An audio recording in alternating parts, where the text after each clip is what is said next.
Karla and I were friends. We became very close friends. And so we did a lot of silly giggling and laughing like teenagers. We had fun. But trying to think of something that would interest the listeners, there's one thing I remember, and I don't have a lot of detail, but I think it's worth mentioning.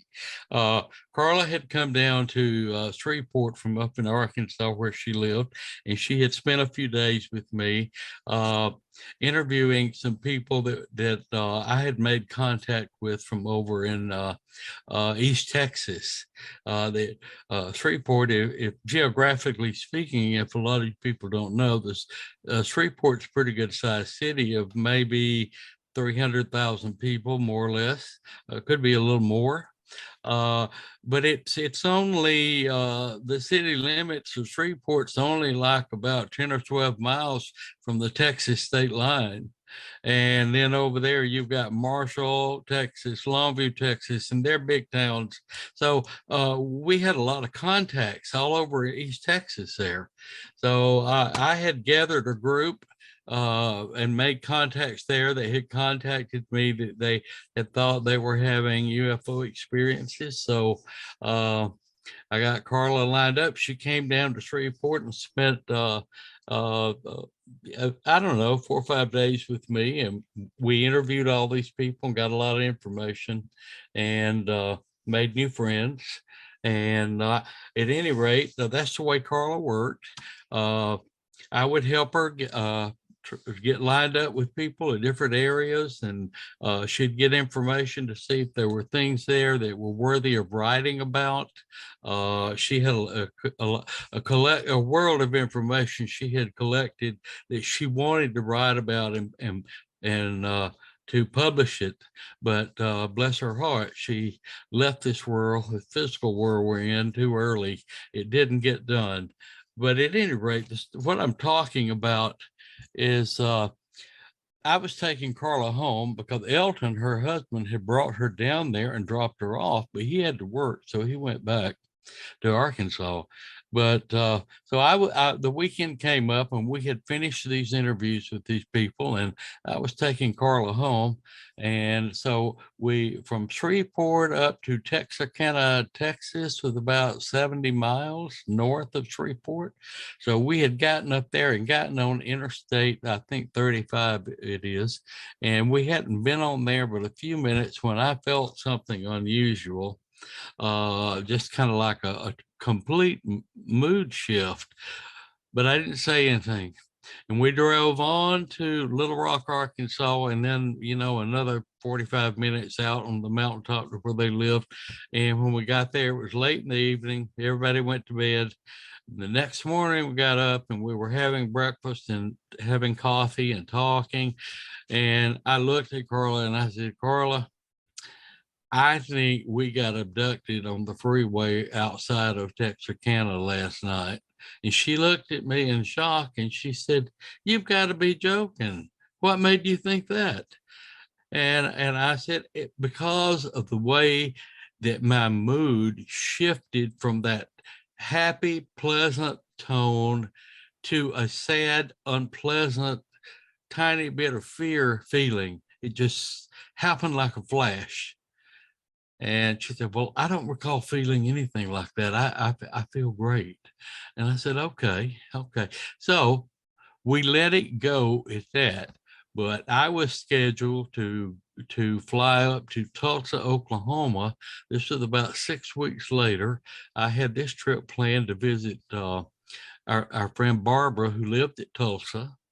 And so up there visiting Barbara, I asked her to put me under hypnosis, and she did. And I relived that event. And oh my goodness, uh, yes, we were taken right out just where I said, and nothing was done to me. I was put in the corner like a bad child on pause. I couldn't talk, I couldn't say anything, could do nothing, but they worked on Karla.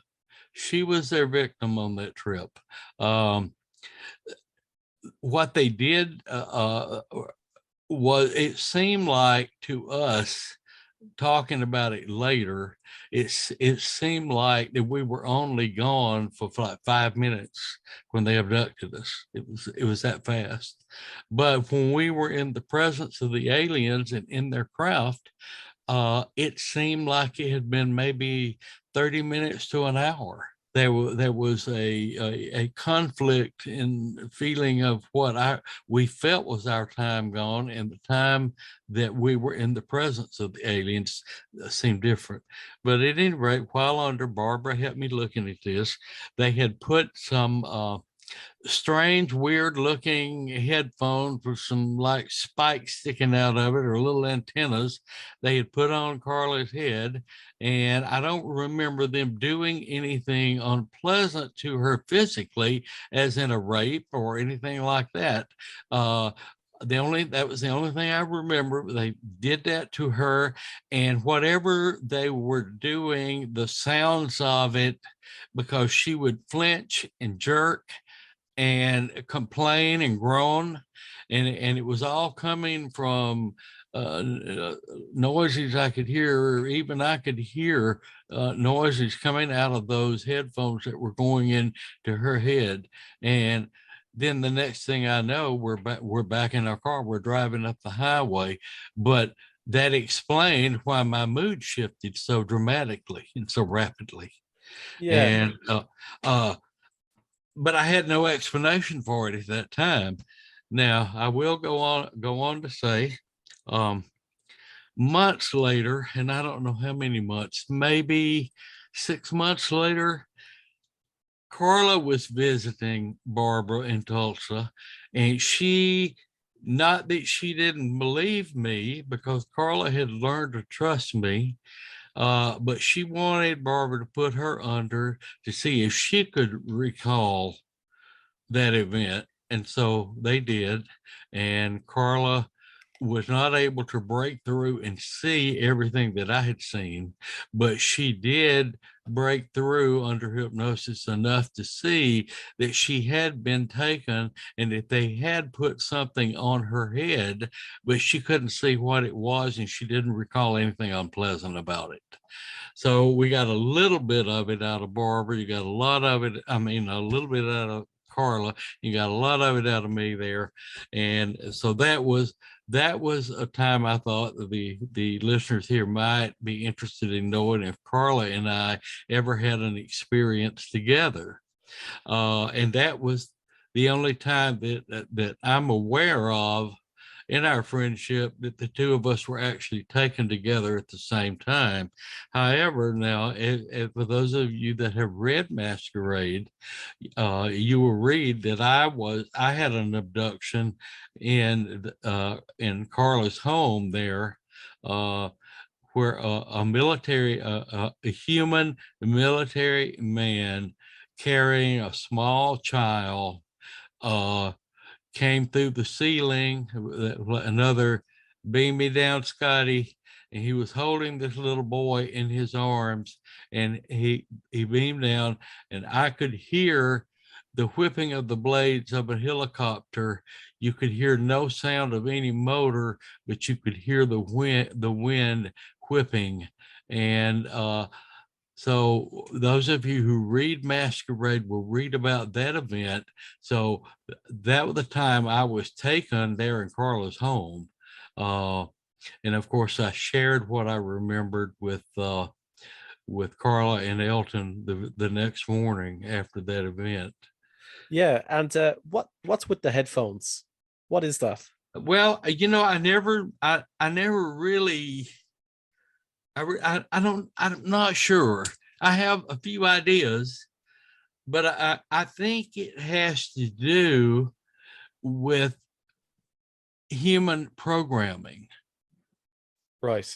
Uh, I had an experience where I had headphones on, and I remembered afterwards that it had something to do with me going to some place physically, and it was almost kind of like a deja vu experience, because a few weeks after this happened, I suddenly circumstances evolved in which I could go to this place and be there with these people. And it was like deja vu. And I remembered that I saw that and felt that when they had those headphones on my head. So I'm not exactly sure. Uh, I don't. That's something I never learned details on, or they never chose to let me learn that. But I do feel like it has something to do with programming.